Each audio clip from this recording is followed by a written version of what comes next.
มื้อนี้มาสอนวิธีการแต่งหน้าแบบบ่ฮู้ว่ามันสิกันตามที่สิ่งที่เฮามีเครื่องแต่งหน้าแต่ละมือนี่เนาะว่าอันนี้จะมาลองนำกันเลยว่ามันสิกันนำได้บ่มีสปอนเซอร์บ่มีหยังทั้งสิ้นตามสภาพของคนว่ามีแล้วก็ซื้อบ่มีแล้วก็บ่ซื้อเอามาลองตามงบประหยัดบ่ต้องไปซื้อรถใหญ่ก็ได้ซื้ออันนี้เป็นพวกไพรเมอร์เอาเฮาแบบหน้าเฮามันติดทนขนาดแต่ละมือหั่นน่ะเอาประมาณนี้พอแหละเอามาไพรเมอร์แบบหน้าเฮามันติดทนแบบลินส่งกาลินปิมโอ้ยน้ำแล้วแบบสุดพร้อมหน้าก็ต้องพร้อมมันนะ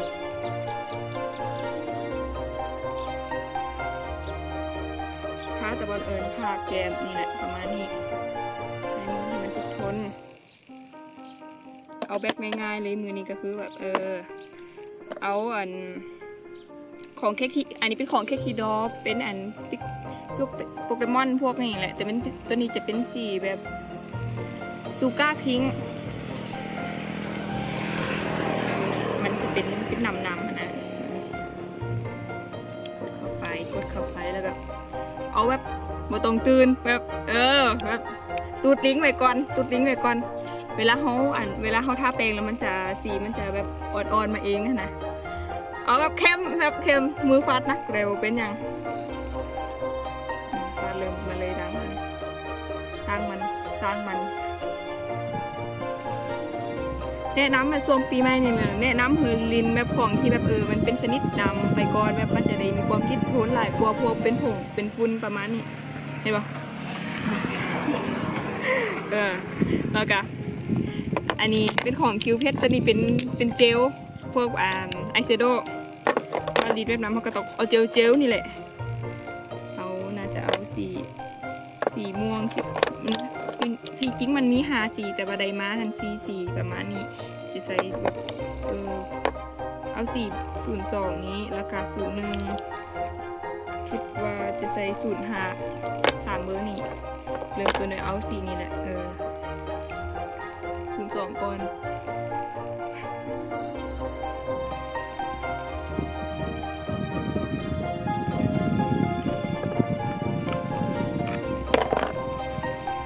แล้วก็เอาอันที่แบบนี่แหละขอฮอนนะกด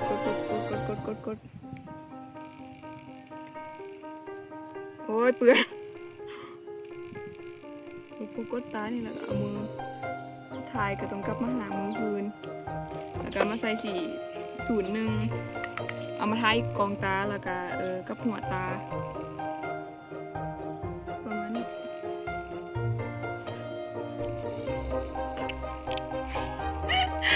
ยังใหญ่ตกใจคนไทยกันลืมอาการไปละประมาณนี้เพราะว่าเขาจะแบบพวกเจลนี่มันจะติดทนที่สุดแล้วกับนำมันก็จะได้ตาประมาณนี้เราเอาสีม่วงของสุดมันเป็นสุดค่ะมันเป็น05นี่เอาไว้ไฟตาไปเบิ่งกูเบาหัวแจมน้ำกระไดคน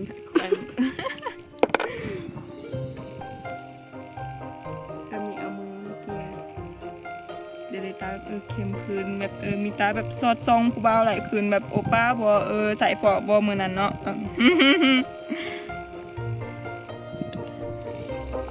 เรากับ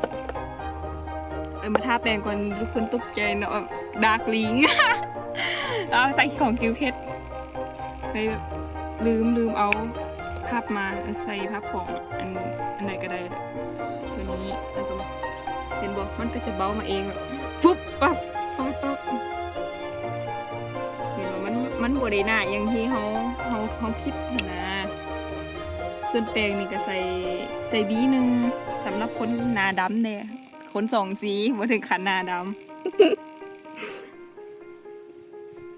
เห็นบ่จากดาร์กลิงมากะลืมแบบมีแกมมาละซูม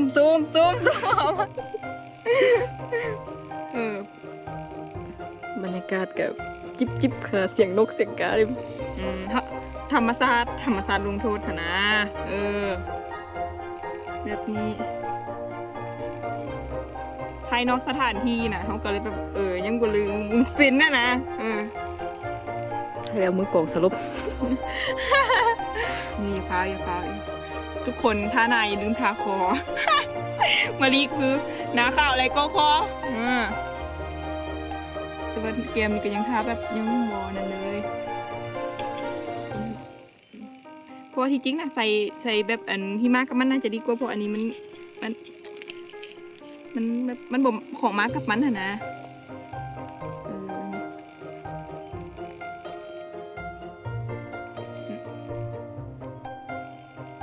เกมเท่ากันระบบ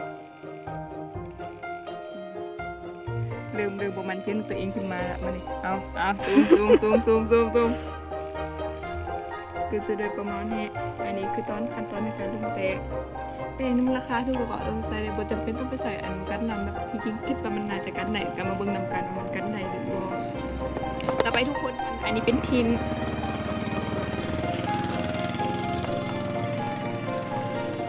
สีวันยืนกิโลกับหมูมันห่อเอาให้มันห่อเลยพากยังมีอารมณ์มาตลกอีมือเลยเอามวน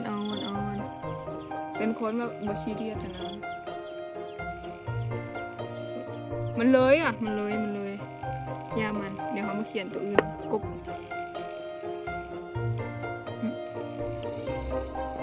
ให้มันเพราะว่าท้านี่จุกยักให้มันแห้งก่อนเราก็ใส่ของเมมโมรีเนี่ยอันนี้จับกันนำมาเบิ่งนำกันมันสิกันในโบทุกอย่างโบมีสปอนเซอร์ทุกอย่างคิดเองล้วนเ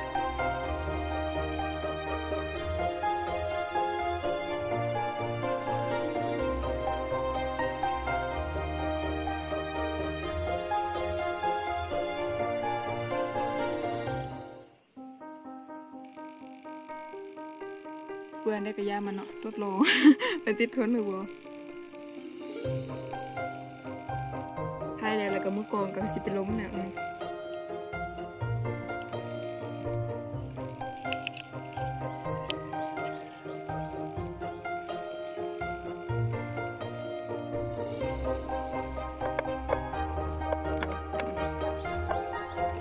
คิดว่าจะคิดเส้นบางๆให้กลัวยันผู้ใช้ยานนะ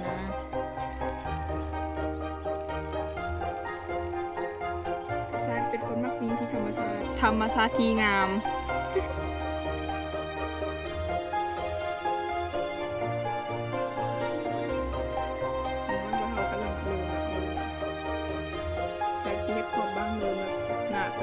ตัวนี้กันน้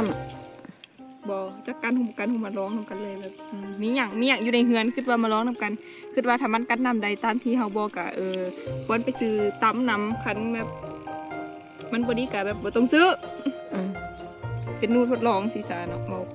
มง่ายเนาะถูกต้องตามบ่ซ้ำกันกระยามันแต่ขอว่ามันสิกันนำหรือบ่อันนี้แนะนำกันนำแบบการซัดมียันซัดนะแบบเคยเจอตัวนี้มันเจอหลายขวดแล้วแบบมันปัดขนตาแบบนี้มันล้างออกโคตรยากของโคตรยากนะของอย่างMaybelline New York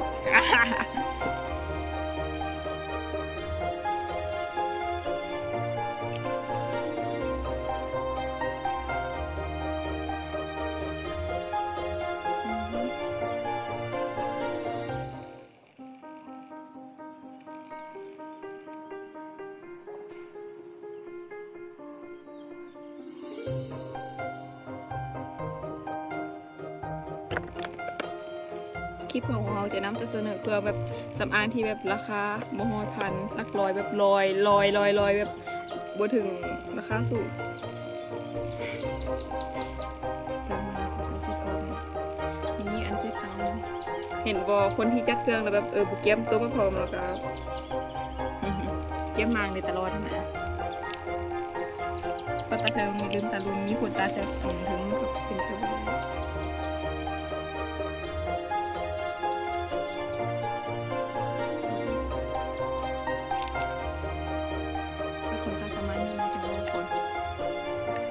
แล้วมาคิ้วคือมงกุฎของนาคิดว่า เอ้ยไปจะใส่เมยลินดากับแป้งของโซอีบะที่จริงบ่จำเป็นต้องใส่แป้งอันนี้ก็ได้สามารถเอาแป้งอย่างก็ได้มาเจอแทนกันใส่ของเบอร์สูตรหนึ่งของเมยลินดามันถูกที่สุดหรอของเมยลินดาแบบราคาแบบโคตรถูกนะจริงๆเข้าไป คิวต้องซูมเลยซูม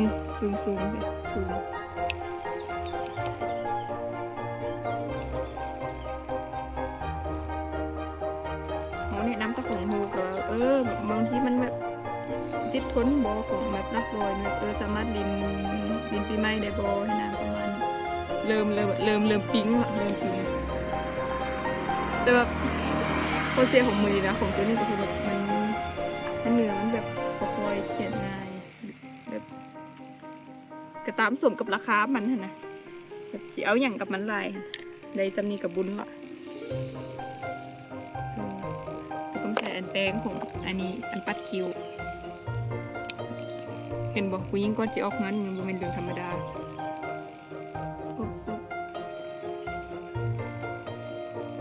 มันเป็นแบบคิวธรรมชาติปัดแบบเป็นคนที่แบบบุคอยจำคิวนะล็อกลวงแต่ตัวนี้แบบบ่มีแวนใหญ่เบิ่งแล้วก็แบบบ่ลืมบ่ได้จริงถ้าคนที่อยากได้แบบป้ายคิวที่ชัดเจนก็เอาแป้งนี่แหละมาเคลียร์กับแบบครีมของปั๊บเนี่ยแล้วบนท้ายนี่คิวเริ่มยาวเนาะยาวไปพวกเรากันนะเริ่มจะเป็นสะพานแล้วบัดนี้สะพาน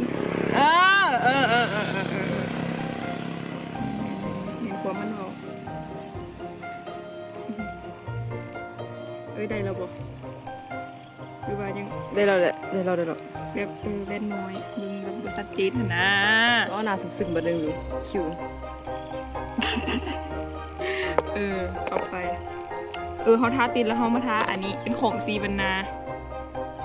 อันนี้กินมันบ่ค่อยโอเคแบบกินมันโคตรปลอมเลยนะแต่แบบราคาโคตรถึกแล้วแบบความติดทนนี่แบบยอดแต่บอกมากินมันแต่แบบเป็นคนที่ทาตีนก่อนพอเวลาเขาปากลอกนะแบบอันนี้เขาทาลิปแมทมันลอกแล้วแบบปากเขาแท้ๆมันคือส่วนตีน เห็นว่าแบบปากมันจะลอกๆกับเห็นซุปขาวๆมันคือส่วนตีนแตกกันนะแนะนำแบบทาตีนก่อนพอทาตีนละเขามาทาลิปแมทแล้วแบบมันยังคือแบบปากข้างในแบบแตกเลยยังเป็นสีชมพูอยู่ทั้งที่จริงเขาก็จะพอเขาทาตีนในรอบนึงอะไรกันจริงเริ่มกลายแล้ว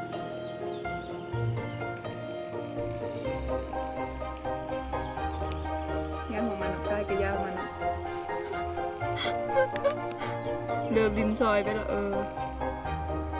จะบักจะทนจะท้ายใส่คลึกกระยาเพราะมันติดทนตามที่เขาอันออกเฮ้ย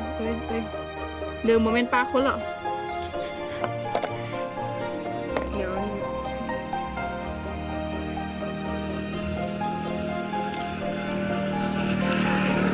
เฮ้ย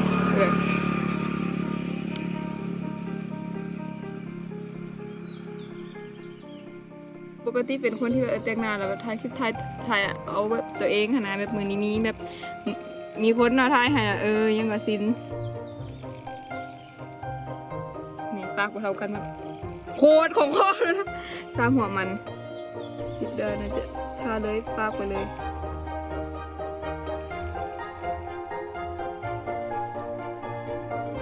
เอาแบบหนาๆแบบโคตรเป็นปากสร้างมันแต่บนมือนี้เขาคือว่าเอาอย่างกันได้ที่มันทึบล็อกที่มันกันนำแต่ยังคงว่ามันสิกันนำได้หรือบอแต่ระยะรู้สึกว่าประมาณมีคิวมาปากมาครบมันแล้วมันบอกยังที่บอกครบแล้วเนาะเขาก็จะมาลงมือด้วยกันเดี๋ยวทามันแห้งเซ็ตโต๊ะแล้วกันน้ำเดิมตัวนี้เอาน้ำก่อนเดี๋ยวพี่ปอกน้ำแล้วก็เขาจะมีแป้งพวกธนาคารแล้วก็แป้งมันแป้งข้าวเจ้าสุดท้ายด้วยแป้งข้าวเหนียวแต่เสียดายบ่มีอ่านแกนมาอีตู ถ้ามีจิหัว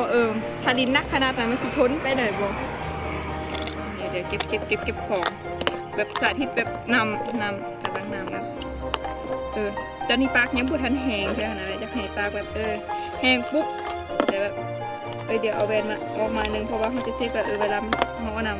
ำแต่ปากมันยังบ่แห้งคือตอนนี้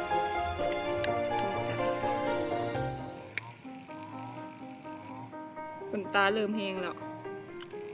แต่ปากยังบ่แห้งคือแบบอยากให้ทุกคนก็คงแบบนาบ่เซ็ตโตบ่มีไผกาเอาไปนอกเฮือนดอกอันนี้ว่าความจริง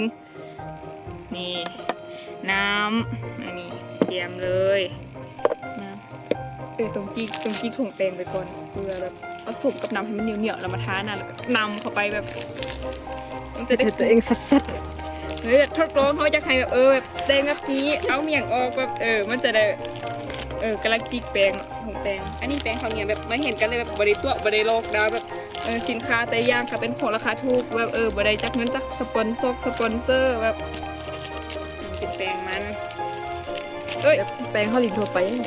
แป้งเขาลินทั่วไปแต่เสียได้แบบบริแกนผักอีตูเพราะว่าลินแบบผักอีตูแล้วก็แบบสุดยอดมันเลย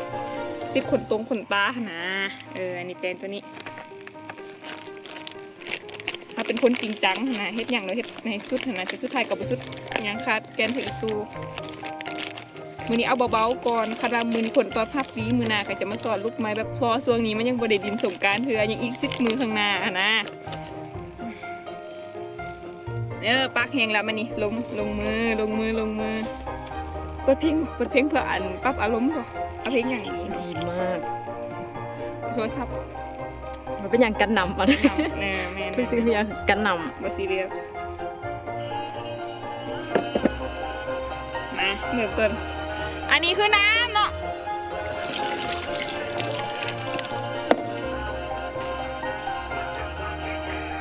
เอาบอกเนี่ยออก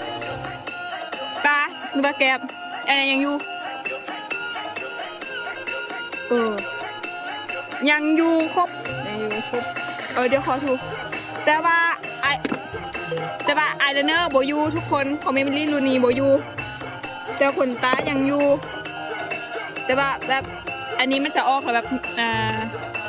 อันนี้ออกทุกมือแต่ก่อนปากออกแต่ว่าถ้าเป็นปากโบยูทุกคน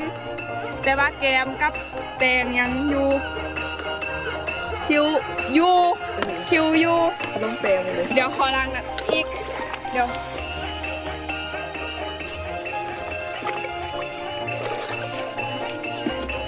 โมยาเขายังให้มันหัวทนหรือบอเอาน้ำเลยของกิฟฟลีนมันโมเมนต์โบที่ของคิวเพชรมันกันน้ำในแบบ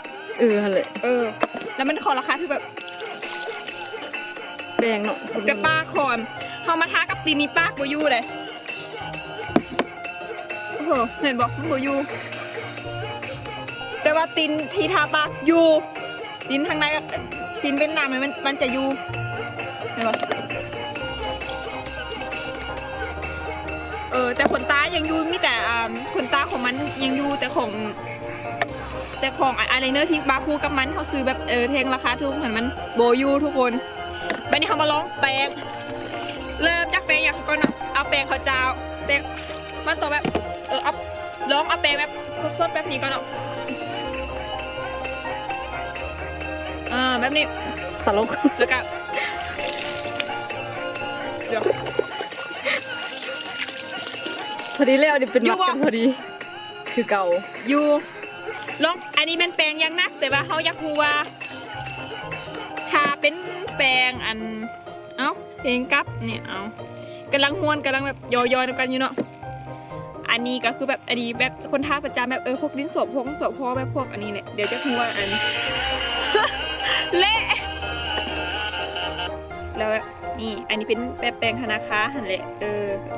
อันนี้แบบเป็นแปรงเขาสีใส่ทาหน้าแบบธรรมดาแบบแบบนี้แล้วมันนี่เบิ้งนะก็จะขึ้นไปลิ้นนำเป็นอะไรอยู่อ่ะก็เก่าแล้วแปรงเข่าดีแท้แปรงไปซื้อกันแปรงยังอยู่คือเก่าสี่แกแบบบอกไป นั่นแหละ เดี๋ยวแต่ว่าตัวของโทรศัพท์เนื่องจากว่าถ่ายกองมันฮอนแล้วทุกคนโทรศัพท์นี่ก็เห็นถุงแปลงมาอีก เห็นถูกไปอีกน่าจะถ่ายโทรศัพท์ตั้งแต่โดนเนาะแปรงที่ทานทนไปแล้วเนาะเขาจะมาเอาแปรงผสมน้ำให้ไหมบางคนอยากให้ทุกคนเห็นเอาความยากก็คือแปรงสิงคโปร์รู้สึกว่ามันจะเหนียวแบบเหนียวยืดเดี๋ยวใส่น้ำเยอะใส่น้ำหลายเกินไปเขาจะคูนะทุกคนแบบคนเหนียวแบบหน้าเขาซีโร่บ่แต่แบบไอเชโดนี่ไปเลยไอเชโดไปเลยแต่จะคูว่าคิวแบบเห็นบอกแบบแบบก็สิเอาแบบนี้แต่แบบน่าจะคูบอกว่าหน้าเขาจะรอดหรือบ่มันบุติดซ้ำโบติดทุกคนมันโบติดแต่ว่าจะคูว่าเวลาแพงโบติดทุกคนก่อนอื่นให้มันออกจากแบบนี้เขาจะตักน้ำแบบเห็นบอกผมมีการตัวแบบประกันอะไรแบบมันคือความจริงเดี๋ยวเขาจะเมาส์นำอะไรกูได้แบบฉันก็ตัวแบบน้ำแดงประมาณนี้ไม่ได้ควรอย่างทุกคนแบบเวลาของการคนคืออย่างนั้นควรคือแต่แบบ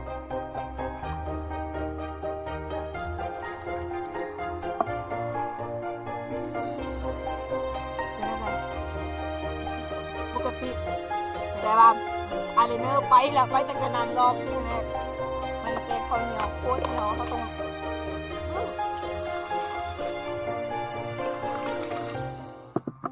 แป้งข้าวเหนียวเนาะ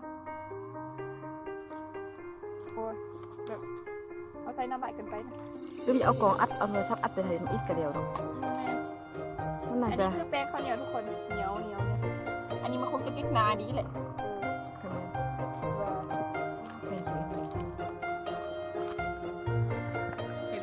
เต็มนี่เลยแหละถ้าจะมาลองแบบนี่ก็คือการที่บอกเอาเป็นแบบยางใส่แป้งยังเลยสนใจให้ของกินเท่าไหร่อย่างเขากลับมา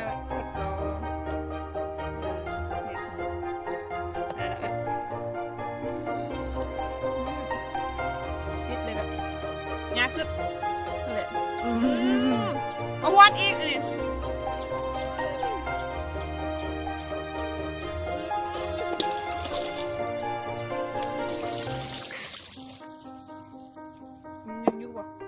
เก่าคือเก่าเพราะว่าคลิปเพจนี้ตรงในสนับสนุนเขาได้เพราะว่าเขาทดลองเพลงของเขายังอยู่นะแล้วก็มิวบลีนก็คือขนตาอยู่ก็อยู่แต่ว่าอายไลเนอร์บูยู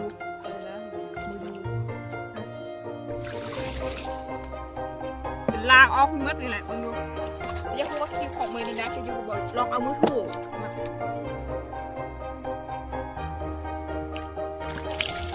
เพื่อนเขาจะแบบเข้าใจแบบเลี้ยงมาพร้อมมาเลยแบบมันจะอยู่บ่อยู่บ่คิวอยู่บ่คิวบ่คือเก่าจะจ้างจะมาแปลงเนาะคิวยังอยู่มัสคาร่าก็อยู่แต่ว่าอายไลเนอร์บ่อยู่ส่วนลิปติ้นก็ยังอยู่แต่ว่าลิปแมทที่เขาทาก่อนหน้านี้โบยูมันไปมาเลยเหลือแต่ติ้นแล้วก็แดงยังอยู่แต่ว่าแบบพอเขาถูกไปแล้วมันจะเป็นเก็ตขึ้นนะแต่ว่าเหลือกันนำราคาเท่านี้ก็